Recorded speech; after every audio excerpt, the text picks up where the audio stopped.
बिस्मिल्लाहिर्रहमानिर्रहीम। Bill of exchange को हम डिस्कस कर रहे हैं और आज देखते हैं difference between bill of exchange and promissory note. Promissory note similar like bill of exchange होता है, लेकिन एक जो दो जो मेजर डिफरेंस है वो बता देता हूँ कि bill of exchange international market में यूज़ होता है इंपोर्ट एक्सपोर्ट के लिए, जबकि प्रोमिसरी नोट लोकल मार्केट में लेन देन के लिए इस्तेमाल होता है। लेकिन मकसद दोनों का एक ही होता है कि जब भी किसी ने कुछ क्रेडिट के ऊपर देना होता है किसी को, तो वो अपनी पेमेंट की गारंटी के लिए ख़रीदने वाले से एक नोट, उसको प्रोमिसरी नोट कह लें या उसको बिल ऑफ एक्सचेंज कह लें, वो साइन करवा लेता है कि भाई मेरी इतनी अमाउंट है, आप इतने दिनों बाद पे करेंगे, तो आप इसको साइन कर दें पेपर को, ताकि मेरे पास एक सिक्योरिटी हो कि जी आपने मुझसे ये चीज़ इतनी अमाउंट की ली थी और आप इस टाइम के ऊपर इसको पे करेंगे। तो अगर ये प्रैक्टिस लोकल मार्केट में लेन देन के लिए हो रही है, तो इसको वो जो पेपर साइन होगा दोनों पार्टियों के दरमियान, वो प्रोमिसरी नोट होगा। और अगर ये प्रैक्टिस इंटरनेशनल मार्केट में हो रही है इंपोर्ट एक्सपोर्ट के लिए, तो फिर वो जो पेपर साइन होगा वो बिल ऑफ एक्सचेंज होगा। एक और डिफरेंस जो है इन दोनों में वो ये है कि प्रोमिसरी नोट के अंदर दो पार्टियां होती हैं, एक ख़रीदने वाला और एक बेचने वाला। तो बेचने वाला प्रोमिसरी नोट को ड्राफ्ट करेगा, बनाएगा, प्रिपेयर करेगा और ख़रीदने वाले से उसके ऊपर साइन स्टैंप करवा के, और विटनेस भी सम टाइम हो जाती है। जैसे आप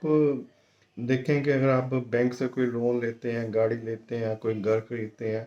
यानी कोई प्रोडक्ट लेते हैं या कैश लोन लेते हैं, तो दोनों सूरतों में बैंक आपसे बहुत सारे डॉक्यूमेंट साइन करवाता है। तो उन डॉक्यूमेंट्स के अंदर एक प्रोमिसरी नोट भी होता है जिसके ऊपर वो अमाउंट लिखी होती है जो आप ने कैश लोन लेना है या कुछ चीज़ लेनी है उसके बदले में, तो उसकी अमाउंट लिखी होती है कि जी ये इतनी अमाउंट है और ये हमें इतने अरसे में पे करेंगे। और उसके बाद उस प्रोमिसरी नोट के अंदर उसकी इंस्टॉलमेंट भी हो सकती है, उसमें इंटरेस्ट रेट भी हो सकता है, क्योंकि उसमें डेज़ का शेड्यूल होता है। या अगर तो एक ही फिक्स डे हो, जैसे कि जी 30 डेज़ के बाद पेमेंट हो जाएगी, आफ्टर 1 ईयर हो जाएगी, तो वो फिर एक ही वर्ड में एक टेन्योर मेंशन कर दिया जाएगा कि इतने अरसे बाद पेमेंट होगी। लेकिन अगर वो पार्शली पे हो रही है, जैसे कोई लोन रीपे हो रहा है, गाड़ी की इंस्टॉलमेंट्स पे हो रही हैं, तो फिर उसके साथ एक शेड्यूल भी होता है प्रोमिसरी नोट के साथ कि जी इतनी अमाउंट इस डेट में इतने इंटरवल से ये हमें पे करेंगे, यानी जो बंदा ख़रीद रहा है, तो वो इस और उसके ऊपर जो इंटरेस्ट या मार्कअप होगा उसका इतना रेट होगा, एक्चुअल अमाउंट इतनी होगी। तो ये पूरा एक शेड्यूल होता है, चार्ट बना कि date wise amount, actual amount कितनी है, मार्कअप कितना है, टोटल अमाउंट कितनी पे करेगा, कितने अरसे तक चलेगा और किस तरह से ये पे होगा। तो ये सारा प्रोमिसरी नोट का हिस्सा होता है।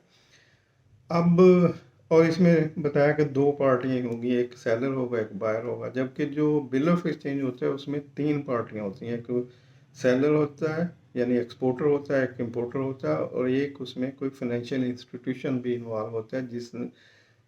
या फाइनेंशियल इंस्टीट्यूशन की जगह कोई भी थर्ड पार्टी हो सकती है, जिसको भी एक्सपोर्टर नॉमिनेट कर देता है कि जी इस थर्ड पार्टी को मेरे बिहाफ के ऊपर इंपोर्टर पेमेंट कर दे। यानी ये जो बिल ऑफ एक्सचेंज है इसकी पेमेंट मेरे बिहाफ के ऊपर, जो मैंने पेमेंट लेनी है इंपोर्टर से, वो इस थर्ड पार्टी को पे कर दी जाए, यानी इंपोर्टर इसको पे कर दे। और अगर आप इससे पिछली वीडियो देखें तो उसमें जो बिल ऑफ एक्सचेंज है उसमें बैंक का नाम मेंशन था कि जी एक्सपोर्टर कहता है कि जी मुझे मेरा जो नेगोशिएटिव बैंक है, कोई जो XYZ बैंक लिखा होता, इस बैंक को ये पेमेंट रिसीव हो जाएगी। तो अब इंपोर्ट एक्सपोर्ट में तीन पार्टियां होंगी और लोकल अगर होगी डीलिंग तो वहाँ पे दो पार्टियां होंगी। तो इस तरह से अच्छा, सम टाइम जो बिल ऑफ एक्सचेंज होता है वो भी प्रोमिसरी नोट में कन्वर्ट हो जाता है। ये मैंने जो बिल ऑफ एक्सचेंज की फर्स्ट वीडियो थी उसमें बताया था कि जो डॉक्यूमेंट एक्सेप्टेंस या यूजेस DA बेस एलसीज होती हैं, वहाँ पर जो बिल ऑफ एक्सचेंज आता है तो उसकी एक्सेप्टेंस ली जाती है इंपोर्टर से, और वो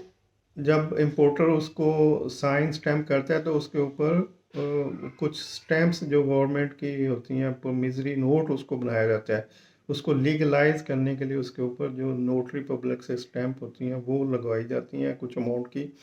तो उसके बाद वो लीगल डॉक्यूमेंट बन जाता है, तो उसको प्रोमिसरी नोट कहा जाता है। अब ये इसलिए प्रोमिसरी नोट बन गया है, यानी bill of exchange promissory note बन गया क्योंकि अब उसमें दो पार्टियां इन्वॉल्व होंगी। अब वो बैंक और इम्पोर्टर के दरमियान डायरेक्ट एक डॉक्यूमेंट है। एक्सपोर्टर का तलब, एक्सपोर्टर ने बैंक को नॉमिनेट कर दिया, ऑथोराइज कर दिया कि आप मेरे आप पे पेमेंट ले लें, तो बैंक उसकी एक्सेप्टेंस ले रहा है इम्पोर्टर से कि जी आप इतने दिनों के बाद इसकी पेमेंट मुझे करेंगे, तो आप इसको स्टैंप साइन करके इसके ऊपर वो जो आई थिंक एडहेसिव टिकट्स होते हैं या कोई, मुझे उसका नाम नहीं अब आ रहा, तो उसको प्रोमिसरी नोट बना दिया जाता है। तो इस तरह से बिल एक्सचेंज भी प्रोमिसरी नोट में कन्वर्ट हो जाता है। तो ये कुछ डिफरेंस था। तो याद रखें कि प्रोमिसरी नोट लोकल मार्केट में यूज़ होता है, दो पार्टियों में यूज़ होता है, और bill of exchange internationally import export के लिए, और इसमें तीन पार्टियां इन्वॉल्व होती हैं। थैंक यू, अल्लाह हाफिज़।